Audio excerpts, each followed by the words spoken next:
Welcome to our Lighthouse Guild presentation evening. We are glad that you're here tonight to talk with us. Today we're having myself present. I'm Sheila Adamo. I work with the Lighthouse Guild, and I also work with the National Organization with Albinism and Hypopigmentation.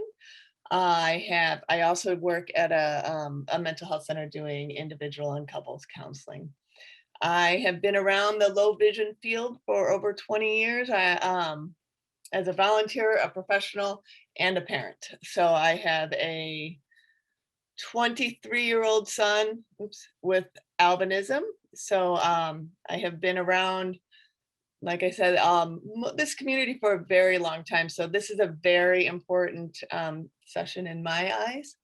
And I feel very passionate about this. So when I talk about empowering parents, this is what we're going to kind of go over tonight so that we can kind of get a brief outline. We're going to talk about knowing thyself. We're going to talk about parent emotions. We're going to talk about the parent balancing challenge. And in order to do that correctly, we're going to define a challenge, work on how do you confront a challenge. And wouldn't it be really a presentation about empowering if we didn't talk a little bit about self-care and create a self-care plan? So that's kind of what the presentation is going to look like. I do tend to share a lot of my own journey and some of my clients' journeys in the low vision field and some of my feelings and emotions as a parent that I have gone through. The first slide that I really think this is, when I think about an empowered parent, it's really a parent who knows themselves very well, because I think that power comes from within, and knowing that you have the strength, you have the courage to be an advocate, to do the research, to remember what you learned, and then to get the things and to know when to fight to get things that you need for your child, to know how to do that. All of that takes a person who feels pretty confident. And I know for myself, since my son was my firstborn, I have 4 children. I kind of got, like most parents, thrown into that. Of course, we didn't, unless, some parents do adopt and foster kids, and usually that comes with a little bit more preparation. But I didn't know anything about low vision or albinism when my son was born, like many people. So, and I didn't, believe it or not, if those who know me, I didn't really love to speak in a crowd, much less I would never have imagined myself doing something like this. So through the journey of parenting, I really got to know my own story and own it and know the importance of that, because you can't really expect your son or daughters or family members to have that confidence and be empowered unless they're seeing you speak your truth too, and have that power. So I kind of found it through the need so that my son would find his. The next thing that, just to kind of look and do like an inventory of your own personal beliefs and values. I can't tell you what you need to say. Of course, it's your family. Every family is different. That's what makes the world tick. And that's what makes everybody so unique and wonderful. But knowing where what your own beliefs are and what you value, and kind of working that out inside before you try to teach it to your children, that will make it much more successful. Knowing your successes and challenges. I think anyone that has kids on this call know that our difficulties are often served up to us on a silver platter by our kids. So like if you have trouble with a certain, if you have trouble, if you're always worried about bullying, and if you were bullied and you have a lot of feelings about that, appropriate feelings, we might, as parents, have all these thoughts and worries about our children being bullied. And that could happen, but our thoughts and feelings and our fears might end up we might end up treating people differently, and might end up making our son, not making, but by the way by the way we behave, kind of presenting that to our children in a way that we wouldn't normally want to do that because we have unresolved um, difficulties. I hope that makes sense. But we also have wonderful successes as human beings, and things that we have gone through that have made us the parents that we are, and made us, whoever we are in our lives. And it's important to own that, and teach our kids what we've been through. Don't hide that with your children. Use that. That's the resilience. Talk about other times that you were resilient, or grandma and grandpa were resilient, and things that you have gone through, especially in this time, hopefully, with the pandemic. Letting the kids know that we've been through hard times before. Maybe it didn't look like this, but we are strong. We can do this. Another thing that I think it's helpful when we're trying to be as empowered and as strong and cohesive a parent with whomever we are parenting with, to take a look and take some time to kind of define your view on discipline. And I say that because of my own background and journey with discipline. And I wish that I would have learned when my kids were little, or actually before that. We all were raised a certain way, and some parents, yelled more, some spanked, some didn't. We all have our own journeys, and those did shape who we are today. So I feel like I read all these books, of course, because I was a social worker. So I was reading these books on best parenting skills. And if you've ever walked into a bookstore, I'm sure you look on the wall, and the parenting books are overwhelming. There's so many different approaches. And you know, every time I was struggling, I think I went and bought a new one, and I'd read it, and I'd try to do it, and I'd come home and I tell the kids, we're going to do it this way. And I'd have my book out, and I'd create a little chart because that's what this book said.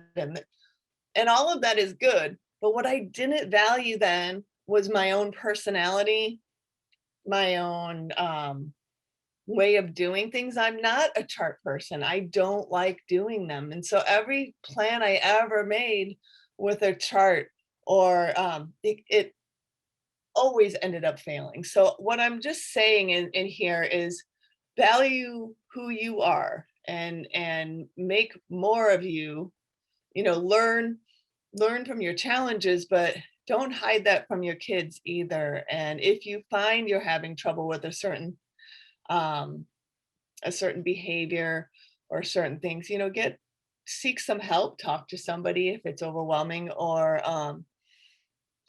talk to, if you have your partner or a friend. We all have different education and backgrounds. I already kind of said that.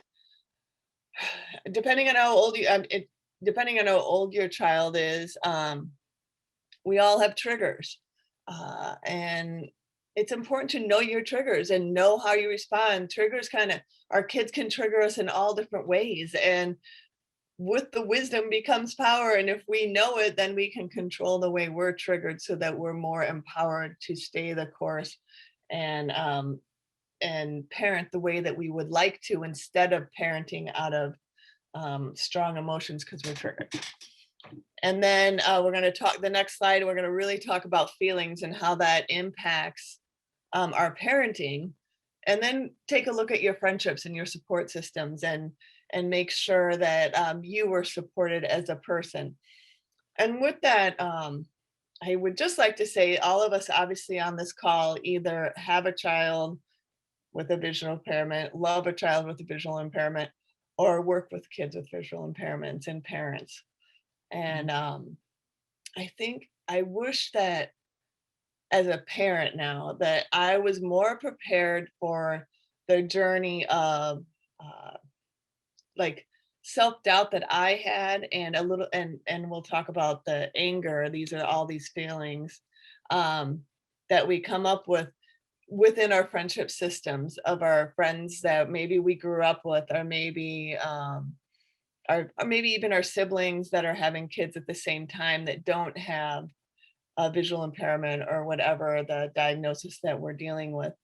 Um, I wish I was a little bit more prepared at the time to deal with that because it did weigh on me and I didn't know what to do with those emotions. So, um, acknowledging that that might be happening to you or people you love, or a parent that you might work with is important.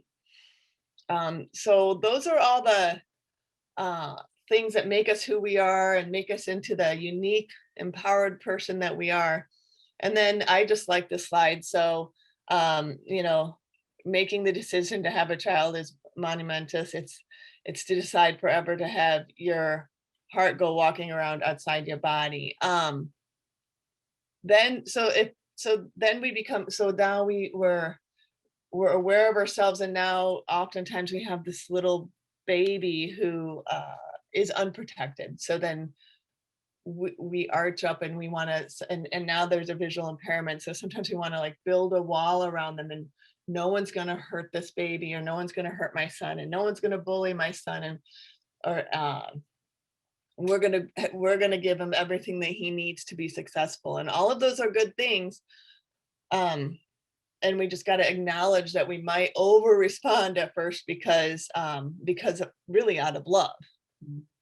um so when I talk about dealing with parental emotions, um and this is for like the parents, obviously. If you work with parents, it's really important to acknowledge that, to get yourself to an IEP or a family meeting as a parent, that person sitting across from you often has all of these feelings wrapped up into someone who's trying to smile, and trying to advocate the best that they can for their child. So just even acknowledging that if you work with parents and letting them breathe and um, and acknowledging that they might be going through their own journey, I think would probably be helpful.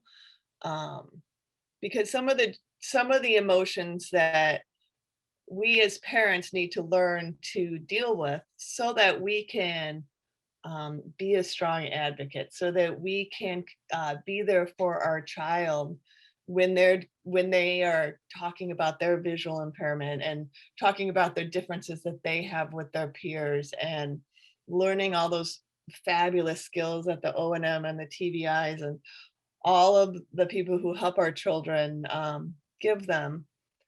In order for us to do that successfully as parents, we need to come into it with these parental emotions in check. So I'm just going to go over them fairly quickly and and then talk a little bit about them. So fear is a really strong emotion. If there's, I know we had people with all different age of kids signing up for tonight. So a newly diagnosed fear is much different from a fear of someone who is, in their 20s and moving out of the house. But it's still fear, and it's still a parent fear that we need to control so that we're not projecting it onto our child. So we don't want to, for example, my son is getting ready to go and move across the country for college, for graduate school. And I am just full of fear. Like, seriously, I know I am. But that I also am very aware that this is mine and I'm not sharing that with him because, for the adult child, our fears might, if I don't have a grip on them, it could come off as I don't think that they can do it or a doubt that they have the skills. And as your child grows up and starts being independent, even as early as 2, as early as 4 and 6, and they each step away from you, depending on their visual impairment, there is going to be a lot of fear about them entering in the world without you walking with them or them learning to walk with a cane or using a dog. There's so much fear wrapped up in parents, and all that is really important to acknowledge and then to deal with as it comes up. So you might need to be talking to TBI separately. You might need to be, talking to people who love you and can support you. And guilt. Guilt is another strong parent emotion that all kids, um, I think they can sense it and they know when you're feeling guilty. And if you have a teenager, you know that they know exactly the right time to ask questions and things that they want because your guilt might be running high, or you kind of depleted in energy. So we got to deal with our guilt. And then sadness, there is and it's not one and done with sadness. It's not having a child, any child, but then a child with a special need. There's times in our lives that we get sad as parents, and oftentimes preparing for meetings and oftentimes asking for help can stir up all of these emotions once again. Um, and again, as a parent, it is our responsibility. That is our sadness. That is not on our children. So, um, really figuring out a way that you can work through that sadness, acknowledge it, work through some of your doubts, and get support if needed. Uh, the other very strong emotion that I know most parents have is anger. Some I don't think would be um, normal if we weren't angry at some point about having to see our child struggle, maybe more than another, maybe more than their sibling or more than their friend, or angry at another child who leaves your child out of something, or angry that you have to work twice as hard as some of your other mom friends to get the same result. Uh, so again, with anger, it's a strong emotion, so we need to provide our space to acknowledge it and get the help if we need to work through it. And then, of course, we need to make room for happiness. And that's wonderful. But of course, if we don't deal with all these other emotions, our happiness is going to be a little muted. We might not even know it. We might be going on autopilot for a while and not knowing that sadness is creeping in. So we need to be in touch so that we can celebrate the joys and really experience the wonderful things about parenting and the visual impairment, the wonderful ways our kids see the world differently. And we give them the strength and the power to know that we believe in them and that they can do um, anything that with a few adaptations. Okay, that's the heaviest slide, so we're going to move on. This is just what I kind of imagine when I think about parenting and all of the challenges in it. And I kind of feel like there's a challenge and then there's self-care. And self-care is a very big word. I'm not speaking of going to get a pedicure. I'm not speaking of, having a manicured hands or a massage. I'm really speaking of ways that I just talked about. How are you taking care of your emotions, your relationships? Are you working as a partner with with whomever you're raising your family with? So I kind of to see it like when you see a big challenge coming, it would be helpful kind of to see it as a scale, because then you can say, okay, I have this huge meeting coming and I'm preparing for it. Uh, Maybe I need to pick up my self-care a little bit. So maybe I need to, for me, I need to go for a walk if I'm getting stuck, or I need to talk to my husband if I'm really, sometimes it stirs up emotions getting ready for these things. So, or share the load, ask somebody to help you, have a family member or a friend or, a, a support person that you don't have to do everything with. Okay, pretty soon we're going to take a break. I'm just going to go over the challenge side and then we're going to take a quick break. So in challenges, I just kind of listed a few, but I do kind of see it like this teeter-totter thing that, we load up and we load up and we load up, and then you know, we think we're doing great, and then we get one little extra challenge, and that challenge doesn't even have to be a hard one. It's just that all of these other ones are underneath us, and one thing puts us off kilter, and and then we might lose our own coping skills and our own voice for a little bit. So just to go over anything of these challenges, it could be sibling, school, medical needs, workplace, extended family, friends, church, financing, partners, um, and then taking care of yourself. And then let me go to the next slide. So what I found is really helpful working with parents uh, and myself, because I am a parent, obviously, is sometimes we get so motivated to solve a problem that we don't take the important steps of really defining what the problem or the challenge is. And when we do that, one, we don't honor our own feelings and emotions, and two, we might be solving something that doesn't address the core root of the problem. So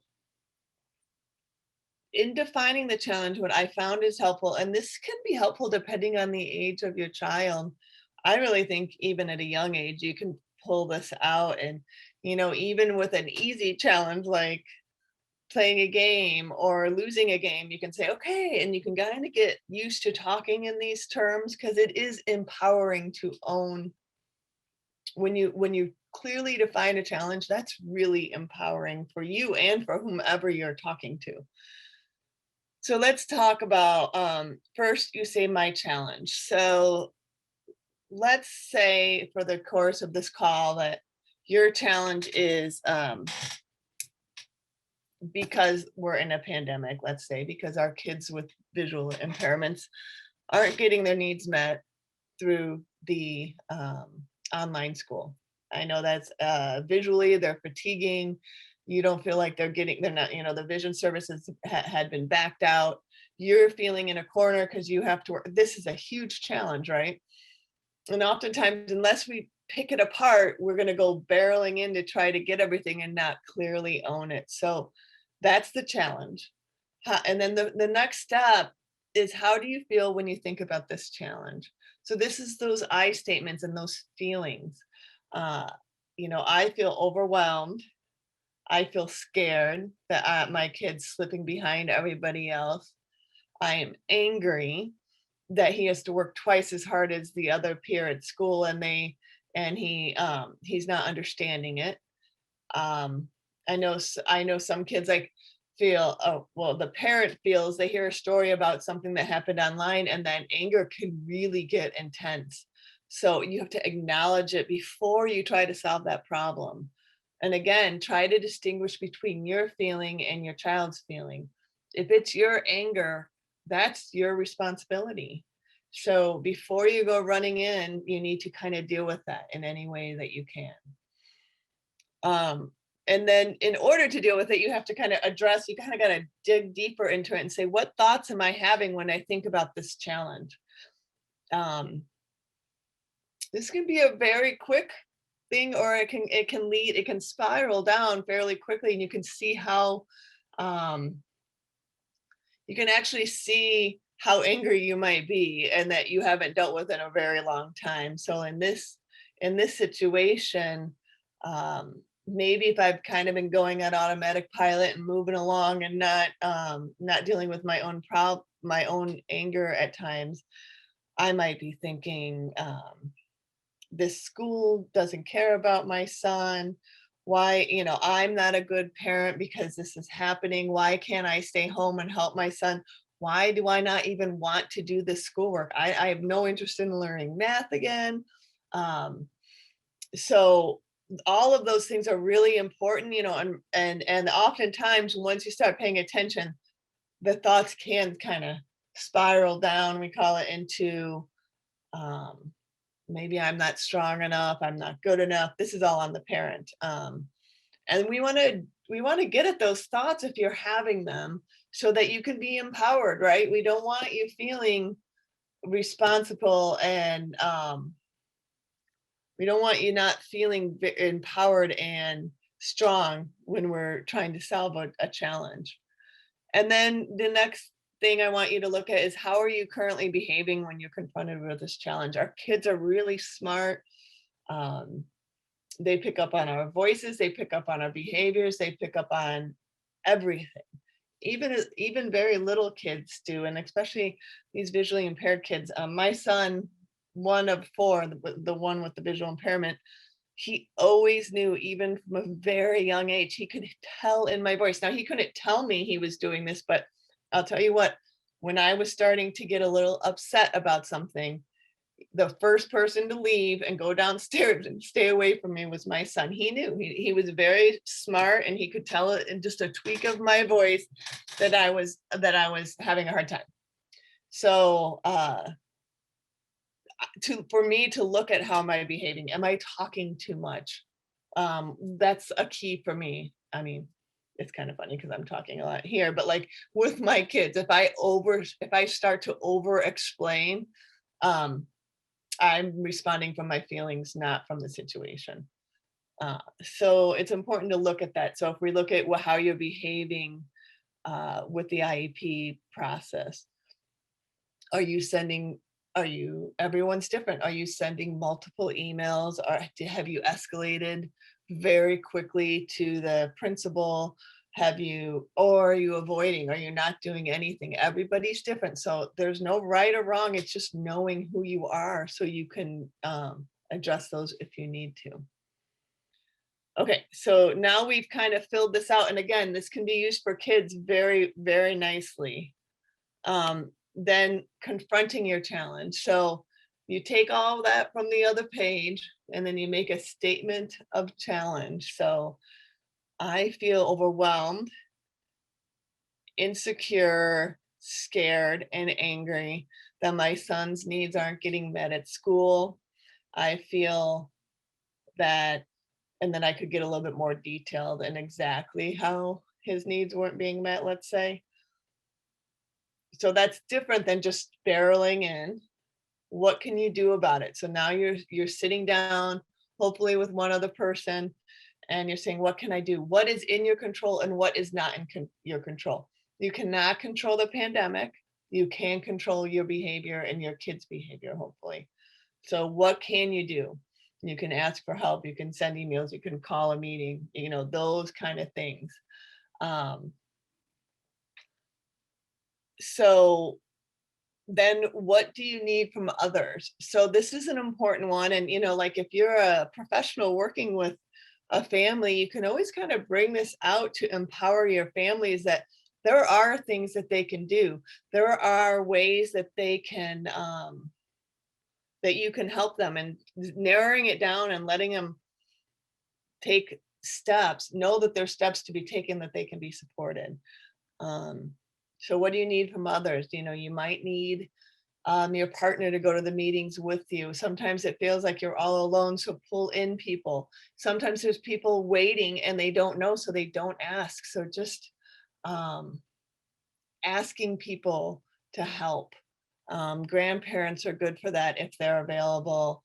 I know one good thing about Zoom IEPs, that one parent was telling me, one thing that was really nice is they could call all their professionals in, and it was more of a team, because they also could call their parents, so the grandparents of the kid in, so they had some other eyes, that it wasn't just them sitting in a room full of professionals, and sometimes that can feel overwhelming as a parent. And I even broke this down further. How do you find others? The Lighthouse Guild, are there people that you can reach out to? Are there organizations that are like these support groups, and are there other local groups that you can reach out to? How do you find people that you can talk to? And then taking all that information and making an action plan. So in doing that, you can, it's, of course, it's your choice. So you can say, well, this is what I need from others, but I don't like this person and this person I want to go to. So this is where your empowerment comes into, and then you're going to make a plan. I feel to address these needs, I'm going to ask my husband to come to the meeting. I'm going to reach out to my son's TBI, tell them how I'm feeling, tell them that I'm overwhelmed, share something, whatever the action plan is that you need. I might have to reach out and get an advocate for me if it's not going well at school. So there's lots of things that you can do to empower yourself. Um, okay, it's halfway through. So now we're going to talk a little bit about self-care, and this is the practice of taking on an active role in protecting one's well-being and happiness, in particular during periods of stress. That's the definition. It has been way overused in society, I think. It has been kind of trivialized. And I think the best gift that we can give all of our children is having them observe us do self-care, knowing that it's self-care, not just, if your self-care happens to be a physical exercise, talking about why you need to do that. Hey, I'm a lot better when I go out for a walk, or I'm like, when I was a little bit younger, I was a whole lot better when I was doing exercise classes and doing this stuff. And I would tell the kids, like, hey, I know you might not want to go to, the gym with me, but this is something I need. I need it for my mental health. And I think that's a good gift to give all children is I'm taking care of myself. The emotional piece that we've talked a lot about.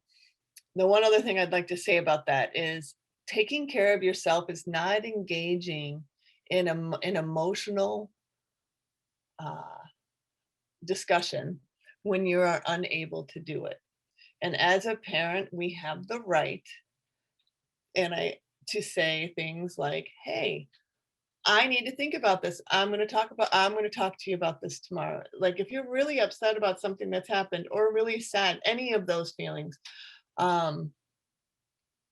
it's okay. And it's a good message to send your kids that I need to think on this. I want to give you a correct answer or a correct consequence if something had happened.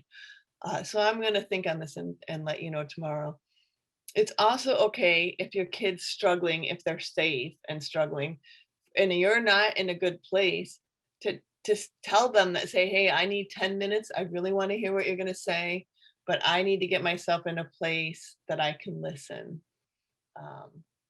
And what a gift you're giving your children. You're teaching them that when you're present, you're really present.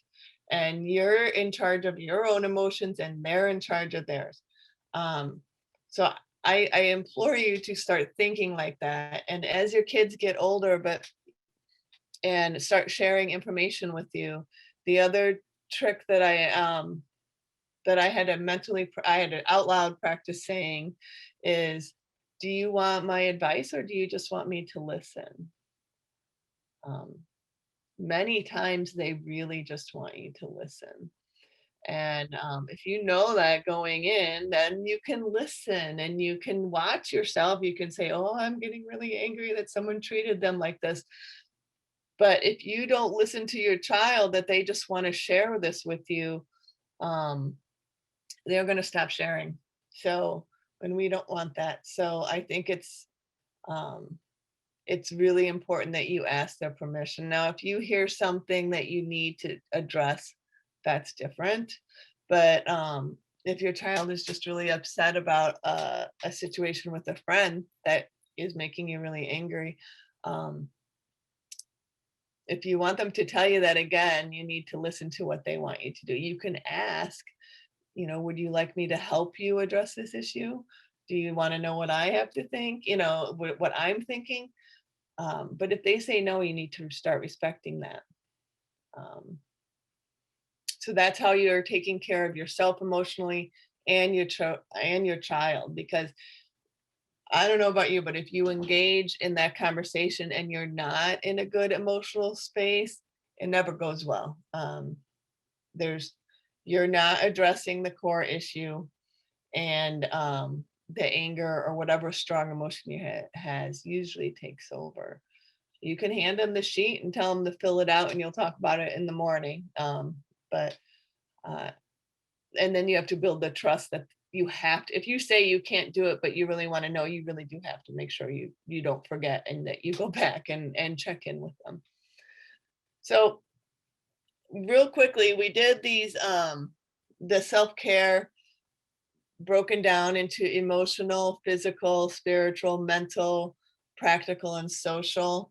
I really don't care what you call it. I just really want you to look at your own. Um, I really just want you to look at your own habits. And um, are you being the model that you want your child to be? You know, are you doing the behaviors that you're expecting out of them? Um, you know, if you expect them to read books on their in their free time, are they looking over and seeing you read books in their free time, in your free time? Um, it's important that they see you doing or what you would like them to do, and that you should again share it with them. Um, like I spoke earlier about, I tend to be a more of an extrovert if I stay in, and the pandemic has been hard on me because I really missed my friends, and so socially, um, they knew that I was struggling socially. I have split kids, you know, introverts and extroverts, and some of them were loving this pandemic and doing really well online school because they don't have the anxiety of peer interactions as much, and you know, their sleep habits and stuff. Some people, two of my kids really um, did much better in the pandemic, but two did not. So, and neither did myself. So it's just important that they know that you are doing what you can to take care of yourself. And spiritually is a big one too, if you're so inclined to be spiritual. Okay, I think then this I we don't really need to go over this, and we'll send out these sheets when we send out the recording, so you'll have access to these sheets. Um, this is also really kind of fun to take apart with your kids and kind of talk about it. Uh, which self-care are you wanting to address? And this is just to make it a little easier and it's not so lofty. Like, so right now I want to address my mental self-care, you know, whatever. And I'm going to set a goal. And you know, over the pandemic, we might have all, I don't know about you, been watching too much TV. And sometimes I felt like my brain was turning to mush because Netflix lets you just binge. And really, that little alert sign when it says, "Are you still watching?" should say, "Get up and turn off the TV." But you know, I can watch it. Yes, I'm still watching. I'm in it, you know. So that's not really addressing my self-care because your head does not feel good after that long of a TV watching. So a goal of mine might be specifically when that comes on, if I've dedicated a day to that, maybe stop, get up, read a book, go for a walk, do whatever I choose to do. Um, and then what I'm changing. So, and then I added this, the help I need from others, because I'm sure we've all made a self-care plan before, either, you know, addressing our weight or our mental health or whatever, exercise plan. And if we don't ask for help, it's hard to change a habit. So making a self-care plan for your family is also a really good idea. If you all want to, if you on your kids about too much screen time, um, then you get off your screens and do it as a family. I think you could do this whole thing on screen time. And, you know, if you're putting in screen time limits on their phones, you know, let them know you're going to put it on your phone. And then you guys can talk about how it feels to not be able to check your phone all the time, those kind of things. All right. And then this kind of brings us back to where we started with the challenges and the self-care. And I just wanted everyone to take another look mentally at themselves, where they're at, if they're totally out of balance, where they might need a little tweaking so that they can be empowered to be the best parents and the best role models um, that they can be. Um, the other thing I like when addressing kind of resilience is I like people to um, come up with a family motto. Um, it can be different for everybody. It can change. It doesn't have to be the same one all the time. You could have um, but something that you might have heard growing up that you kind of like. We all have these automatic thoughts. So, like putting in a family motto of a positive thought, like um, my go-to one is you gotta laugh because I'd always make a joke about something, but teamwork, whatever your family, you know, I get knocked down, I get up again. We've used that one a couple times with the song. So um just setting one, it can be fun. It can be a way to talk to your kids without it being too deep, I guess you would say. All right. Well, I'm going to turn on. I thank everyone for listening. I'm going to turn off the recording.